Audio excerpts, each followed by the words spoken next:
नमस्ते दोस्तों। अक्सर लोग इस बात को लेकर बहुत कंफ्यूज रहते हैं कि घर के मुख्य द्वार पर भगवान की मूर्ति या भगवान का फोटो लगाना चाहिए या नहीं। कुछ लोग बिना समझे, बिना सोचे समझे हनुमान जी की, गणेश जी की तस्वीर लगा देते हैं। और एक बहुत बड़ा भ्रम तो यह है कि अगर मुख्य द्वार पर गणेश जी की फोटो लगाई जाए तो उनकी पीठ की ओर दरिद्रता का वास होता है, इसलिए पीछे की ओर एक और फोटो लगानी चाहिए। आइए आज इस पूरे भ्रम को शांति और तर्क के साथ समझते हैं। सबसे पहले एक बात बिल्कुल स्पष्ट कर लीजिए, जिन्हें हम विघ्नहर्ता और मंगल मूर्ति कहते हैं, उनकी कोई भी दिशा, कोई भी साइड, कोई भी रूप, कोई भी पीठ कैसे अशुभ हो सकती है। यह मानना कि गणेश जी की पीठ की ओर नेगेटिविटी या दरिद्रता होती है पूरी तरीके से गलत और एक अप्रमाणिक धारणा है। भगवान के दर्शन हर रूप में, हर दिशा में मंगलकारी होते हैं।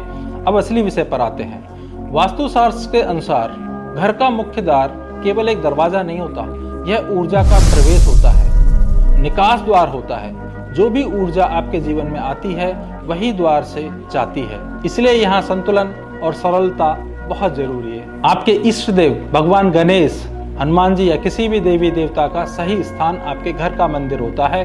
मंदिर का वह स्थान जहाँ नियमित पूजा, ध्यान और भाव के साथ ईश्वर से जुड़ाव होता है। मुख्य द्वार पूजा का स्थान नहीं है बल्कि स्वागत का स्थान है। इसी कारण वास्तुशास्त्र मुख्य द्वार पर भगवान की फोटो, मूर्ति लगाने की सलाह नहीं देता। इसका अर्थ यह नहीं है कि भगवान वहां पर अशुभ हैं, बल्कि इसका अर्थ यह है कि हर ऊर्जा का एक सही स्थान होता है। अब हनुमान जी की बात करें। हनुमान जी शक्ति, पराक्रम और रक्षा के प्रतीक हैं। विशेष रूप से उनका उग्र वीर रूप मुख्य द्वार पर लगाने से बचना चाहिए, क्योंकि उनकी ऊर्जा बहुत प्रबल होती है।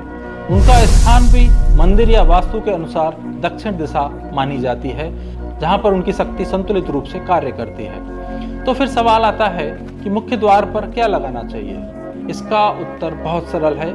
मुख्य द्वार पर भगवान की मूर्ति नहीं बल्कि शुभ चिन्ह लगाने चाहिए, जैसे स्वास्तिक, ओम, कलश, शुभ लाभ या मांगलिक प्रतीक। ये प्रतीक सकारात्मक ऊर्जा को आकर्षित करते हैं और बिना किसी ऊर्जा टकराव के घर की रक्षा करते हैं। और एक महत्वपूर्ण बात, मुख्य द्वार हमेशा साफ शुद्ध रहना चाहिए।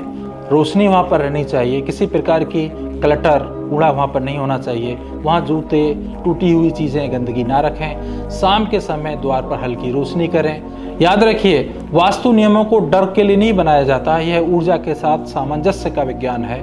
भगवान की जगह हमारे हृदय और मंदिर में है, द्वार पर पहरेदार के रूप में नहीं। अगर आप अपने जीवन में आध्यात्मिक संतुलन, सही वास्तु समझ और आध्यात्मिक शांति विकसित करना चाहते हैं तो बीइंग स्पिरिचुअल फाउंडेशन जैसी संस्थाएं इस यात्रा में आपको सही दिशा दिखा सकती हैं। सही जानकारी अपनाइए, भ्रम से बाहर आइए और अपने घर को ऊर्जा, शांति और समृद्धि का केंद्र बनाइए।